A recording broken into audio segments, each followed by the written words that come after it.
예, 안녕하세요. 최승윤 작가입니다. 오늘은 혼란스러운 세계 정세 속에서 일론 머스크가 주는 힌트에 대해서 이야기를 해보도록 하겠습니다. 일단 지금의 세계 정세를 좀 요약을 해보자면요. 고금리로 인해서 미국 패권을 강화하려고 했던 미국, 요거는 지난번에도 말씀드렸지만 미국이 이렇게 금리를 올리고 하면은 여러 다른 나라들이 피해를 많이 입잖아요. 그래서 다른 나라들의 경기를 더 약화시켜서 본인들의 패권을 더 공고하게 하려고 하는 건데, 게다가 또 IRA 법으로, 이거는 원래는 인플레이션 감축법이지만 이건 제가 처음에 나왔을 때부터 말씀드렸지만 인플레이션 감축법이 아니라 미국이 다 해먹겠다라는 법인데, 뭐 그래서 어제 발표됐었던 그 전기차 보조금 같은 경우에도 미국 차들만 보조금을 준다라고 사실은 간단하게 정리를 할 수가 있죠. 이런 상황에서 중국 시진핑은 러시아를 가면서 그 다음엔 이제 막 프랑스 대통령도 오고 지금 세계 여러 정상들을 만나면서 중국은 우리는 미국과 다르게 우호적이다라는 걸 하면서 자기네 편을 만들려고 하고 있어요. 그러면서 달러 패권을 위협을 하고 있죠. 달러 패권을 위협을 하고 페트로 달러도 위협을 하고 있는데 옛날 같았으면은 미국이 워낙 슈퍼파워이기 때문에 그럼에도 많은 나라들이 미국을 지지를 했겠지만 지금 뭐 프랑스 이번에 마크롱 대통령이 얘기한 걸 보더라도 중국에 굉장히 친화적인 이야기를 했어요. 왜냐하면은 더 이상 미국의 달러 패권에 놀아나지 않겠다는 여러 나라들이 생겨나서 뭐 중국이랑도 관계를 좀 좋게 하려고 하는 거죠. 뭐 실제로 미국의 페트로 달러 패권 때문에 굉장히 어려워진 나라들도 많이 있습니다. 그러면서 그걸로 너네 우리한테 협조적이지 않으면은 너네 진짜 망한다 항상 이런 식이었고, 이번에도 지금 사실 다른 나라들은 불만이 굉장히 많이 있죠. 물론 러시아 때문에 이렇게 안 좋아진 것 때문에 불만도 있지만 이런 상황에서 미국은 자기네 이익만 더 챙기려고 하는 게 너무나 눈에 보이니까, 자, 이런 상황에서 어떻게 보면 정말 이례적이라고도 볼 수 있는데 테슬라가 중국 상하이에 메가 팩토리를 건설을 한다라는 거를 이러한 상황에서 발표를 했습니다. 이게 4월 10일자인데 올해에 공장을 건설해가지고 내년 2분기부터는 생산을 하겠다라고 했어요. 자, 이것을 보고 뭐 지금도 중국에서 생산을 해서 중국에서 파는 거는 뭐 제재를 딱히 하지 않기 때문에 뭐 중국 시장을 넓히기 위해서 그런 게 아니냐라는 얘기도 있지만, 사실 여기에 나와 있는 걸로 보면은 새 배터리 공장에서 생산된 제품은 전 세계적으로 판매될 것이라고 이야기를 했습니다. 그러니까 이거는 중국 시장만을 위한 게 아니라 여기다가 만들어서 전 세계에 뭐 테슬라의 배터리를 공급을 하거나 그렇게 하겠다라고 한 거죠. 이거는 지금 미국이 하고 있는 방향과 정반대의 방향으로 가고 있는 겁니다. 자, 여기서 일론 머스크를 그 사람 맨날 헛소리하는 사람이고 맨날 청개구리처럼 하고 이상한 얘기를 한다라고 생각할 수도 있겠지만, 지금까지 나왔었던 여러 가지로 보면은 사실상 뭐 한 최근 10년 동안 전 세계의 경제 흐름을 가장 잘 읽는 사람이 바로 일론 머스크라고 볼 수도 있을 것 같습니다.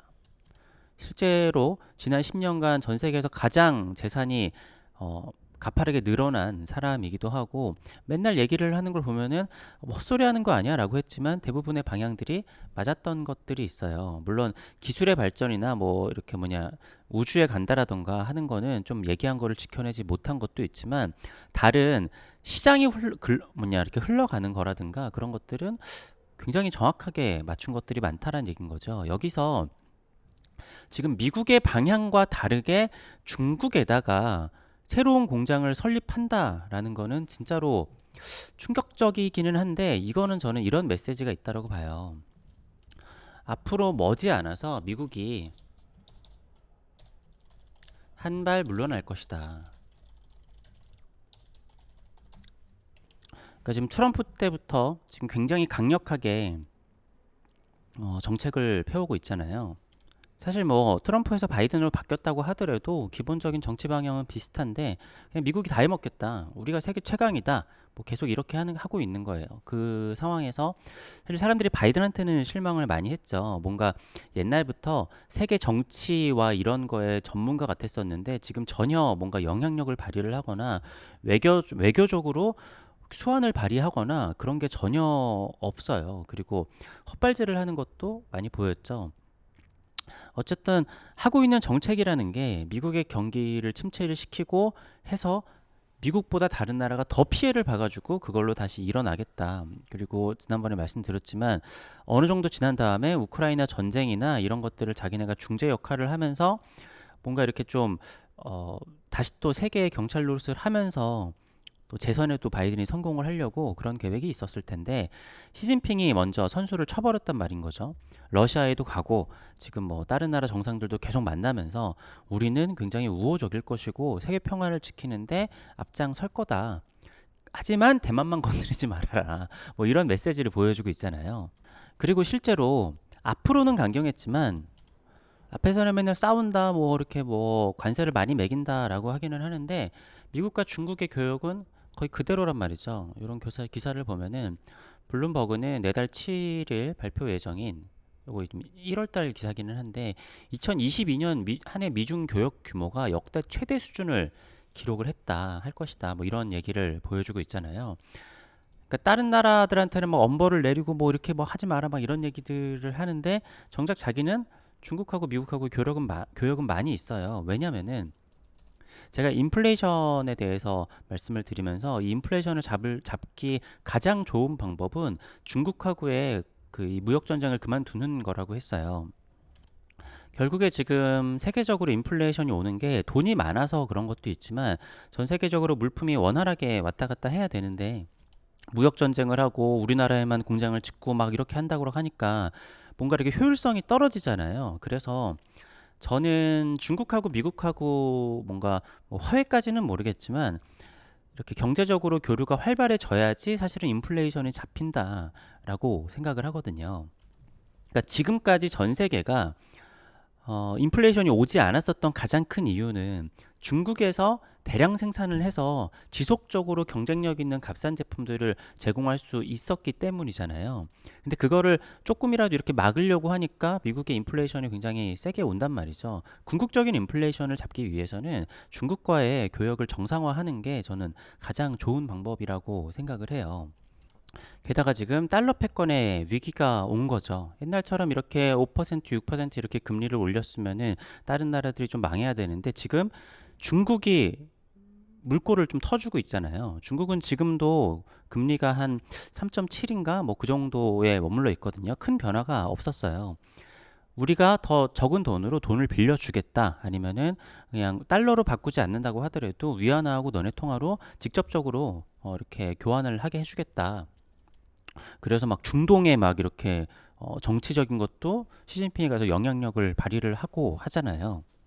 이 상황에서 미국이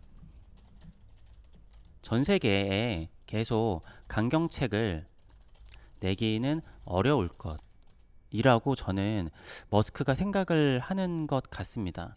지금 우리나라도 사실은 지금 미국의 감정이 안 좋아진 게 뭐 동맹들 어쩌고 뭐 전기차 같은 거 자기네들 동맹들은 좀 잘 해주는 것 같았지만 자 이거 보시면은 전기차 보조금 대상 발표에서 현대 기아차는 제외가 되어 있다라는 거죠. 그러니까 이거 뭐 여러 가지 얘기가 있지만 결론적으로 얘기를 하면은 미국 차만 주겠다 이거예요. 근데 사실 이게 좀 앞뒤가 잘 안 맞는 얘기기는 하거든요. 요거에 대해서 잠깐 얘기해 보자면은 제가 이거 예전에 말씀을 드렸었는데 이 전기차에 대한 문제는 간단합니다.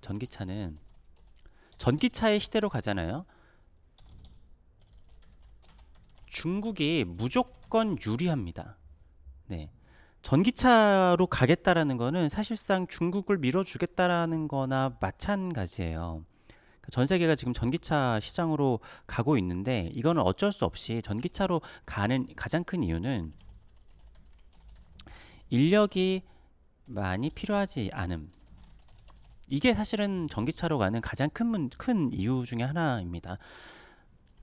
자동차 산업은 지금 사실 내연기관은 발전할 수 있을 만큼 발전을 해왔고 굉장히 많은 그 노동 그 일거리를 창출을 해왔었는데, 앞으로 지금 뉴스를 보시면 아시겠지만 인력을 구하는 게 가장 어려운 시대가 앞으로 점점점 펼쳐질 거잖아요. 그리고 기업들의 경쟁력은 어떻게 하면 인력을 줄이느냐에 초점이 맞춰져 있는데, 전기차가 저는 이게 환경 때문이라고는 예전부터 말씀드렸지만 그렇게 생각하지는 않아요. 이 전기차가 얼마나 비효율적이냐면은, 쉽게 얘기해서 여러분 무선 청소기 있죠. 무선 청소기가 아무리 배터리를 좋은 거 쓰고 효율이 좋고 진짜 비싼 걸 써야지 파워가 좋거든요. 근데 내가 전기줄을 연결하는 청소기는 싸구려 써도 웬만한 무선 청소기보다 흡입력이 훨씬 더 좋아요. 예를 들어서 같은 사람을 운송을 하는 열차가 있고 자동차가 있다라고 하면은 효율이 말도 안 될 정도로 아마 한 10배 정도 차이 날 수도 있을 겁니다. 배터리로 사람을 실는 것보다 그냥 전기줄로 해서 열차로 사람을 이동시키는 게 훨씬 더 적게 들어요. 그러니까 전기로 전환을 하면은 친환경이 아니라 전기의 사용량을 어떻게 하면 줄여서 할 수 있느냐인데, 배터리를 사용을 해서 충전을 해가지고 하는 거는 효율성이 어마어마하게 떨어집니다. 그러니까 절대적인 에너지 양만 놓고 보자면은 내연기관으로 한다고 하더라도 버스를 사람들이 타고 다니는 게 전기차 30대로 30명이 타고 다니는 것보다 버스 한 대가 30명을 운송을 시키는 게 에너지적으로 환경적으로도 훨씬 더 절약이 된다라는 거예요.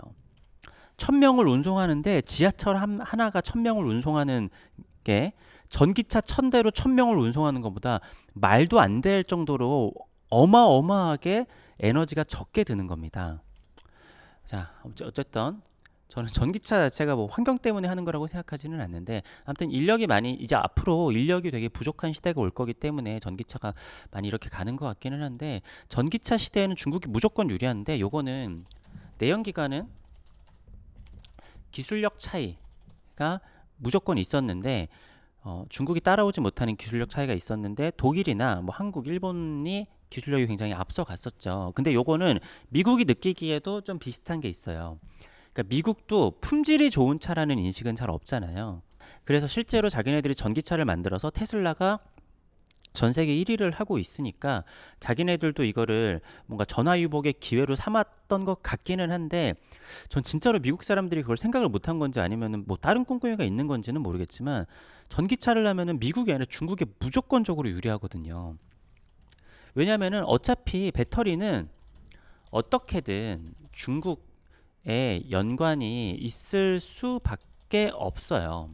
그러니까 이 IRA 법도 갈수록 막 뭐 광물이 어떻게 해야 된다, 뭐 배터리를 어떻게 해야 된다라고 하는 게, 중국을 다 차단을 하고 배터리를 만들려고 하니까 안 되는 거예요. 우리나라도 배터리 하는 거, 뭐 우리가 뭐 기본적인 광물들을 어디 뭐 아르헨티나 이런 데서 우리 광산이 있어가지고 한다고 하지만, 아무리 뭘 해도 중국에서 가져오는 거를 쓸 수밖에 없어요. 그러니까 중국 전기차가 되면은, 중국은 자동차 기술 자체도 전기차라고 하게 되면 기술력 차이가 굉장히 줄어들기 때문에, 물론 네임밸류는 아직까지 벤츠나 뭐 독일 차들이 있기는 하지만 실제로 가성비가 좋으면은 중국 차들에 더 유리할 수밖에 없잖아요. 제조적인 단가나 이런 것도 뭐 말도 안 되게 차이가 나고, 그래서 네임밸류도 이미 중국차가 많이 올라온 것 같고, 게다가 배터리라는 것 자체가 전 세계에서 중국이 없이는 사실상 거의 불가능한 거나 마찬가지예요.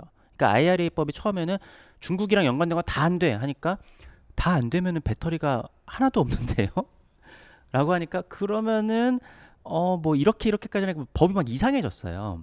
그러니까 결국에는 이번에 뭐 미국 차들은 뭐 보조금을 준다고 하는데, 미국 차들도 어차피 중국 배터리 쓴단 말이죠. 그러니까 LG 엔솔에서 배터리를 가져간다고 하더라도 거기 있는 소재나 광물 같은 게 우리가 중국에서 가져오는 게 엄청 많단 말이에요. 결국에 전기차 시대가 오고 전 세계가 전기차를 타게 되면은 그 막대한 이익은 중국이 가는 건데, 미국이 여기서 자기네가 테슬라가 있고 지금 전 세계의 전기차를 어쨌든 선도하는 거는 미국이니까 이게 우리한테 유리할 것이다라고 생각하는 건지는 모르겠어요. 사실상 진짜로 그렇기 때문에, 진짜 중국을 막고 싶으면은 전기차에서 내연 기관으로 회귀하는 게 오히려 낫습니다.